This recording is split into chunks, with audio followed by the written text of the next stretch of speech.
Hello मेरे प्यारे दोस्तों। तो दोस्तों शीट नंबर 11 जो है आ चुकी है। शीट नंबर 11 का नाम है प्रत्यावर्ती धारा। ठीक है, इसके अंदर आपके 40+ क्वेश्चंस हैं, 41 क्वेश्चंस टोटल है। ठीक है, मोस्ट रिपीटेड न्यूमेरिकल्स हैं दोस्तों। मोस्ट मोस्ट इंपोर्टेंट क्वेश्चंस हैं। आप इनको अच्छे से लगाइए, अच्छे से इनकी प्रैक्टिस कीजिए। 101% आएगा ही आएगा। ठीक है दोस्तों, 101% आएगा ही आएगा। देखो मैं आपको दिखाता हूँ शीट जो है आपके, इसके अंदर 41 क्वेश्चंस इसके अंदर टोटल है। समझ में आ रही दोस्तों? तो चलिए, तो सबसे पहले मैं आपको जो है इस जो शीट के अंदर फॉर्मूले सारे के सारे लगे हुए हैं वो मैं आपको अच्छे से एक बार एक्सप्लेन कर देता हूँ। हालांकि मैंने आपको फॉर्मूला शीट प्रोवाइड करा रखी है, लेकिन फिर भी मैं इसको अच्छे से एक बार एक्सप्लेन कर दिए देता हूँ। ठीक है जी, तो चलो भाई। हाँ, एक जरूरी बात सुनो भाई, पहले भी ध्यान से अच्छे से देखो। इसमें जो फॉर्मूले अगर मैं आपको दिखाऊं तो फॉर्मूले में 13 और 14 और 16 17 के समथिंग है। तो मेरी एक बार ध्यान से कान खोल करके सुन लेना भाई, सभी बच्चे सभी जन ध्यान से सुन लेना। सारे के सारे फॉर्मूले जो है ना बहुत ही ज़्यादा इंपॉर्टेंट है, क्योंकि ये जो शीट नंबर 11 है और शीट नंबर 6 है, मैं बार बार इसी बात को कह रहा हूँ कि शीट नंबर 6 और शीट नंबर 11 जो है मोस्ट इंपोर्टेंट है। इन सीटों से एक क्वेश्चन जरूर लगातार हर बार पूछा जा रहा है और पूछा जाएगा। शीट नंबर 6 और शीट नंबर 11 के जितनी बार हो सके उतनी बार क्वेश्चन आपको प्रैक्टिस कर लेंगे। और किसी शीट की करो या मत करो, लेकिन शीट 6 और शीट 11 के मोस्ट इंपोर्टेंट आप इनको प्रैक्टिस जरूर कर लीजिएगा भाई। ठीक है, आपसे अनुरोध है ये मेरा। ठीक है, और इस जो शीट नंबर 11 है इन क्वेश्चनों में भी कुछ नहीं है, लेकिन बस फॉर्मूले हैं। अगर फॉर्मूले आप अच्छे से याद कर लेते हो तो आप क्वेश्चंस को बहुत आसानी पूर्वक बना लोगे। बस इस शीट 11 के अंदर बस फॉर्मूले हैं, अच्छे से समझ लेना और याद जरूर कर लेना। शीट लगाने से पहले याद जरूर कर लेना, तब जाकर के शीट लगाना, तब आपको आनंद आएगा। और जो बिना ही फॉर्मूले पढ़े आप लगाओगे तो एक भी सवाल आपको समझ में नहीं आएगा। ठीक है जी, फिर आप डिमोटिवेट हो जाओगे कि मेरे तो समझ में नहीं आ रहा। तो सबसे पहले जरूरी है कि आप जो है सारे के सारे फॉर्मूले अच्छे से देख लें, समझ लें भाई। ठीक है, चलो शुरू करते हैं। देखो क्या लिखा हुआ है। पहला, प्रेरित विद्युत वाहक बल। अब देखो सुनो, पहला प्रेरित विद्युत वाहक बल को हम डिनोट करते हैं स्मॉल ई से। ठीक है, स्मॉल ई से फॉर्मूला क्या होता है, NBA omega sine omega T. ठीक है जी, पिछले शीट में भी हम पढ़ करके आए हैं। ई इक्वल टू, एक हमारी समीकरण होती है E equal to E naught sine omega T. ठीक है जी, ये विद्युत वाहक बल के पदों में समीकरण है मेरे दोस्तों। ठीक है जी, और ये प्रत्यावर्ती वोल्टता। अब ई, अब देखो ध्यान दो यहाँ पर, ई भी तो विद्युत वाहक बल है, तो ई के स्थान पर हम वी का भी इस्तेमाल कर लेते हैं, तो कोई प्रॉब्लम नहीं होती उसके अंदर। तो अगर मैं प्रत्यावर्ती वोल्टता के पदों में दिखाऊं तो V equal to V naught sine omega T, बिल्कुल सेम फॉर्मूला है ये। ठीक है, मतलब फॉर्मूला की समीकरण है, ये मूल समीकरण है।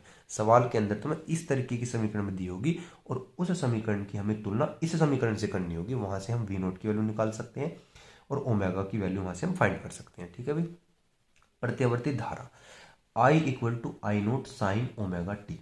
क्या है, I equal to I naught sine omega T. ये भी एक मूल समीकरण है, ये प्रत्यावर्ती धारा के पदों में है और ये वोल्टता मतलब कि V के पदों में है। ठीक है, अब ध्यान से सुनो, V क्या है और V नोट क्या है, ये थोड़ा सा मैं समझा देता हूँ। एक बार ध्यान से सुनो। देखो देखो, अगर तुमको न्यूमेरिकल्स के अंदर इन वर्ड का इस्तेमाल हो, जैसे कि शिखर मान, आयाम, प्रभावी मान, अधिकतम मान, तो आप समझ जाना कि वो आई नोट या वी नोट की बात कर रहा है तुमसे। किसकी बात कर रहा है, आई नोट या वी नोट की बात कर रहा है भाई। ध्यान से समझ जाना कि यो अगर शिखर मान, आयाम, प्रभावी मान, अधिकतम मान की अगर जिक्र हो सवाल में तो तुमसे पूछना चाह रहा आई नोट या वी नोट। ठीक है भाई, क्लियर है? अगर तुमसे वो कहे आभासी मान या वर्ग माध्य मूल मान कहे, समझ रहे हो, वर्ग माध्य मूल मान कहे कि विभवांतर का वर्ग माध्य मूल मान या धारा का वर्ग माध्य मूल मान, तो आपसे वो पूछना चाह रहा है IRMS या VRMS। समझ में आ गया भाई, IRMS या VRMS। ठीक है जी, या फिर आप इनसे ना डिनोट करके कहीं कहीं कोई क्वेश्चन में ये भी क्या हुआ है कि इनको RMS को हटा देगा, मतलब खाली सिंगल आई, और यहाँ पर RMS को हटा देगा मतलब कि खाली V। तो इसका मतलब भी अगर सिंगल ये डिजिट लिखी हुई है मतलब खाली यही लिखा हुआ है तो वो भी हमारा आभासी मान है या वर्ग माध्य है, मूल मान है भाई। ठीक है जी, दो कंडीशन क्लियर होगी, तीन कंडीशन समझ में आ गया। चलो फोर देखो, ओमेगा इक्वल टू होता है 2 पाई एफ। 2 पाई एफ याद रखना। अब एफ क्या है, मेरी आवर्ती है, और ओमेगा क्या है, मेरा बताओ कोणीय वेग होता है। और इसका मात्रक क्या होता है, याद रखना, मात्रक ओमेगा का मात्रक बहुत जरूरी है, याद रखना, बहुत सारे क्वेश्चंस के अंदर आएगा। तो रेडियन पर सेकंड होता है, क्या होता है जी, रेडियन पर सेकंड। ठीक है, आगे बढ़ते हैं। पांचवा, प्रत्यावर्ती धारा के एक अर्धचक्र के लिए औसत मान। अब आ जाओ जी, प्रत्यावर्ती धारा के लिए, देखो धारा के लिए, अब धारा मतलब कि आई, अब यहाँ पे आई पैरों में एम का भी इस्तेमाल कर रखा है, समझ रहे हो हैं? और यहाँ पर आप बार भी लगा सकते हो, तो कोई दिक्कत नहीं है। ठीक है, प्रत्यावर्ती धारा के अर्धचक्र के लिए, अगर अर्धचक्र के लिए औसत मान पूछेगा तो I M equal to 2I0 upon में पाई फॉर्मूला हो जाएगा। और अगर पूर्ण चक्र के लिए पूछ ले तो डायरेक्ट आपको जीरो कर देना है, बिना कुछ किए आंख बंद करके आप जीरो कर देना, आंसर आपका वही हो जाएगा। अगर पूर्ण चक्र के लिए वो बोल दे औसत मान, और अर्ध चक्र के लिए बोले तो फिर ये लगाना पड़ेगा हमें। ठीक है भाई, ये धारा के लिए है, और वोल्टता कहेगा तो बस यहाँ पर वी आ जाएगा और यहाँ पर वी नोट आ जाएगा बस। ठीक है, छठा देखो, प्रत्यावर्ती धारा का वर्ग माध्य मूल मान। अब देखो, प्रत्यावर्ती धारा का वर्ग माध्य मूल मान, अब वर्ग माध्य मूल मान मैंने कहा, वर्ग माध्य मूल मान में आई आर एम एस मुझको लगाना पड़ेगा। तो देखो I R M S equal to I0 upon में √2। ठीक है, साथ देखो, प्रत्यावर्ती वोल्टता का वर्ग माध्य मूल मान, अब वोल्टता मतलब कि V R M S equal to V0 upon में √2। फॉर्मूले बहुत ज्यादा यूज होंगे तो पता याद कर लेना इनको जरूर। ठीक है भाई, आठवां देखो, एक फॉर्मूला होता है टी इक्वल टू 1 अपॉन में एफ। क्या होता है, टी इक्वल टू 1 अपॉन में एफ। एफ मैंने आपको बताया आवर्ती है, और टी मेरा है आवर्तकाल। ठीक है भाई, आवर्तकाल मतलब कि टाइम। नौवां देखो, केवल प्रेरकत्व, अब प्रेरकत्व को डिनोट करते हैं भैया किससे, एल से। ठीक है जी, वाले परिपथ में प्रेरण प्रतिघात, अब प्रतिघात सुनो, प्रेरण मतलब क्या होता है एक्स, और प्रतिघात मतलब कि मेरा प्रतिघात जो होता है ना वो मेरे आर के इक्वल होता है, आर के इक्वल होता है जो प्रतिघात होता है मेरा, समझ रहे हो? मतलब कि प्रेरण प्रतिघात आर के इक्वल हो जाएगा, मतलब कि एक्स इक्वल टू आर हो जाएगा एक प्रकार से। मतलब इसका मात्रक कितना होता है, ओम होता है, तो इसका मात्रक भी ओम ही होगा।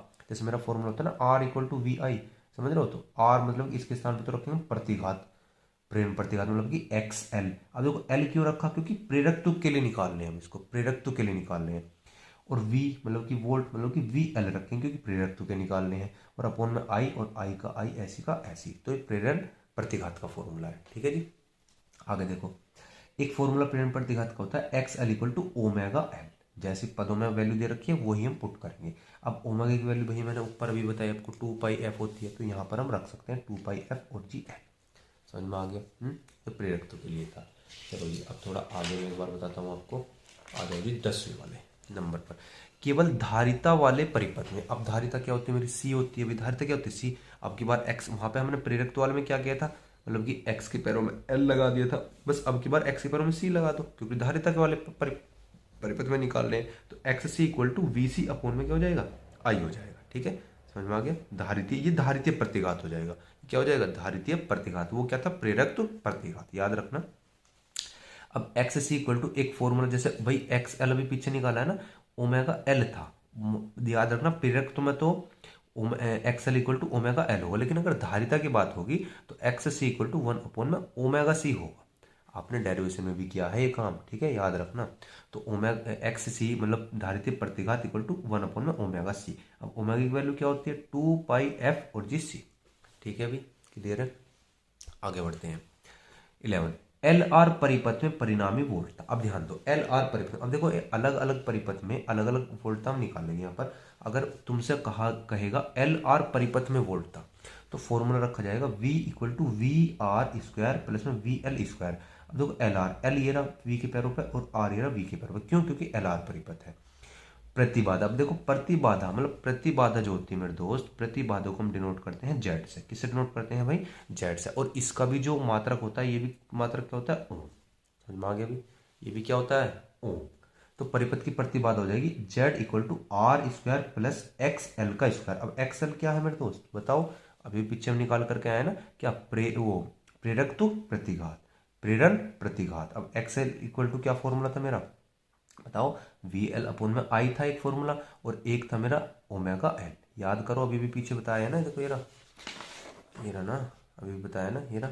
ठीक है, तो यहाँ पर हम क्या करेंगे, प्रतिबाधा निकालने के लिए पहले मुझे एक्स एल निकालना पड़ेगा, तो एक्स एल इस फॉर्मूले से निकाल लेंगे, उठा करके इसमें रख देंगे भी। ठीक है भाई, वो जब न्यूमेरिकल करेंगे तो और अच्छे से क्लियर हो जाएगा। और tan phi equal to V L upon में वी आर, चूंकि फिर से मैं बता रहा हूँ कि एल आर परिपथ है तो एल आर इसलिए आ रखा है। और इसका इक्वल टू होता है एक्स एल अपॉन में आर, एक्स एल अपॉन में आर भी रखते हैं। ठीक है भाई, चलो 12 देखो। अब जैसे एल आर परिपथ में था वो तो एल आर था पैरों में, अब की बार बस आर सी आ जाएगा। ठीक है जी, आर सी परिणामी वोल्टता में क्या जाएगा, आर और जी सी, सिंपल, आर और सी पैरों में। अब V R square plus V C का स्क्वायर, जैसे न्यूमेरिकल के अंदर तुमसे कहेगा वैसे ही तुमको करना है, और कुछ उसके अंदर देखना नहीं आपको। अब प्रतिबाधा निकालोगे आप इसकी, तो Z equal to R square plus में एक्स सी का स्क्वायर। अभी एक्स सी की वैल्यू कहाँ से रखोगे आप, अभी अभी निकाल लिए ना मैंने, देखो ये एक्स सी की वैल्यू यहाँ से करके यहाँ पुट कर देनी है। ठीक है, समझ में आ रहे हैं ना फॉर्मूले। बस आपने फॉर्मूले समझ लिए तो समझो शीट 11 आपकी खल्लास से खत्म है, बिल्कुल बहुत ईजी हो जाएगी। tan फाइव पर आ जाओ, tan phi equal to V C upon में वी आर। देखो आप देखो यार खुद, एल आर परिपथ की बात हो रही थी तो एल आर लगा दिया, आर सी परिपथ की बात हो रही तो सी आर यहाँ पर हमने लगा दिया, equal to X C upon में आर, सिंपल। आ जाओ 13 में।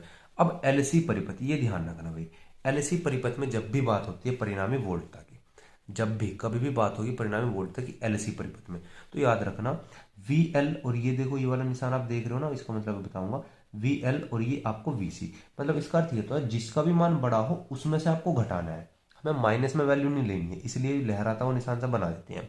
तो वी एल माइनस का वी सी, समझ में आ गया। अगर वी एल का मान बड़ा है तो वी एल इधर रखो, अगर वी सी का मान बड़ा है तो वी सी इधर रखो, तो उसमें से घटा करके हम वैल्यू निकाल लेंगे। बस ये तो सिंपल होता है, वी एल में से वी सी घटा देना होता है। ठीक है, अगर प्रतिबाधा निकालनी हो तो प्रतिबाधा भी सिंपल होती है, Z equal to X L minus का एक्स सी, वही कहानी है। अगर एक्स सी बड़ा होगा तो इधर रख देंगे और एक्सएल बड़ा होगा तो एक्सएल इधर रहने देंगे। ठीक है जी, प्रतिबाधा ऐसे निकल जाएगी। और फाई का मान होता है इसका plus minus 90 degree. All clear होगी, समझ में आ गया। चलो अब आ जाओ क्वेश्चन नंबर, क्या बोलते हैं इसको, फॉर्मूला नंबर 14 पर। देखो अब आ जाओ भैया, देखो मैंने किस किस में निकाली पर ध्यान दो। एल आर परिपथ में मैंने वोल्टता निकाली, आर सी परिपथ में वोल्टता निकाली, एल सी परिपथ में वोल्टता। अब तीनों परिपथ में वोल्टता निकालेंगे एल सी आर परिपथ में। ठीक है भाई, परिणामी वोल्टता V इक्वल टू होता है वी आर स्क्वायर प्लस में V L minus we C का होल स्क्वायर। ठीक है, प्रतिबाधा क्या होती है, आर स्क्वायर प्लस में x L minus x C का होल स्क्वायर। भाई फिर से कह रहा हूँ, याद कर लेना जरूर जरूर जरूर। tan phi equal to V L minus का वी सी अपॉन में वी आर। ठीक है भाई फॉर्मूला, और इक्वल टू में होता है एक्स एल माइनस का एक्स सी अपॉन में आर। ठीक है भाई, जैसे जैसी वैल्यू दे रखी होगी वही फॉर्मूला हम डिपेंड करेगा कि वैल्यू क्या दे रखी है। अब अगर मुझे देखो शक्ति 6 निकालनी होगी, शक्ति 6, तो P rho equal to V R M S into I R M S into cos phi, ये फॉर्मूला होता है अगर मुझे शक्ति 6 फाइंड आउट करनी होगी क्वेश्चन के अंदर। ठीक है भाई, 15 देखो। अब एक, हाँ अब ये देखो, अब देखो एक सिचुएशन बनती है अनुनाद की सिचुएशन। क्या बनती है, अनुनाद की सिचुएशन। अगर आपसे बोल दे कि ये जो है परिपथ जो है अनुनाद की स्थिति में है, तो आपको कुछ नहीं करना, V L equal to V C के बराबर रख देना है। तो एल परिपथ की वोल्टता को सी परिपथ की वोल्टता के इक्वल टू रख देना है, आपको कुछ नहीं करना। अथवा आप कह सकते हो कि X L equal to X C आपका हो जाएगा, इक्वल में रख देना है। ठीक है, और अनुनादी परिपथ की आवर्ती मतलब F equal to 1/2 pi L C root के अंदर होती है। ठीक है, कोई दिक्कत है। अब देखो लास्ट देख लो, ये यहाँ से भी क्वेश्चन आधा बन जाता है आपका। देखो ट्रांसफार्मर के लिए परिनमन अनुपात। अब ट्रांसफार्मर के लिए परिनमन अनुपात क्या होता है भाई, सुनो। फॉर्मूला होता है, ये स्मॉल आर से हम डिनोट करते हैं, जो परिनमन अनुपात होता है ना उसको स्मॉल आर से डिनोट करते हैं। R equal to N S upon में होता है एन पी, और एन क्या है भैया, फेरों की संख्या है। देखो एन क्या है, फेरों की संख्या भी बताऊंगा, एस पी क्या है ये, और ई क्या है भैया, विद्युत वाहक बल है, विद्युत वाहक बल है आपका। और वी क्या है भैया, प्रत्यावर्ती वोल्टता है। और जी आई क्या है भैया, प्रत्यावर्ती धारा है, ये तो पता है। अब पी और एस देख लो, क्या पी जो है वो है मेरी प्राथमिक कुंडली, मतलब कि प्राइमरी, पी फॉर प्राइमरी मतलब कि प्राथमिक कुंडली, और जो मेरी एस है वो है मेरी सेकेंडरी, क्या है सेकेंडरी मतलब कि द्वितीय कुंडली। ठीक है जी, द्वितीय कुंडली। ये जब मैं न्यूमेरिकल होंगे तो वहां से तो आपको और अच्छे समझ में आ जाएगा, ये मैंने आपको फॉर्मूले डिटेल किए हैं बस थोड़ा सा। ठीक है, तो आप बस इनको अभी फिलहाल याद कर लो। ठीक है भाई, अब देखो ध्यान दो, जैसे मेरा फॉर्मूला होता है I equal to we upon में आर। तो अब अगर सुनो, मैं सेकेंडरी मतलब कि द्वितीय कुंडली की धारा पे निकालना चाहूँ, धारा निकालना चाहूँ, तो मैं रख सकता हूँ I S equal to E S upon में आर। और ई क्या है मेरा, वोल्ट के बराबर होता है। तो सेकेंडरी निकाल लो तो ऐसे ही लगाना पड़ेगा, ई एस अपॉन में आर। ठीक है भाई, और जैसे मान लो P equal to V I formula शक्ति का होता है, तो P मतलब V क्या है मेरा, वोल्ट है, तो क्या होगा, V के स्थान पर ई एस रख सकता हूँ अगर S सेकंड के लिए निकाल रहा हूँ, और I के स्थान पर क्या रख सकता हूँ, आई एस रख सकता हूँ। ठीक है, समझ में आ गया। तो ये थे भाई सारे के सारे फॉर्मूले। अब हम स्टार्ट करेंगे जो है लेक्चर आपका ठीक है भाई, चलो तो अगली वीडियो में करते हैं स्टार्ट।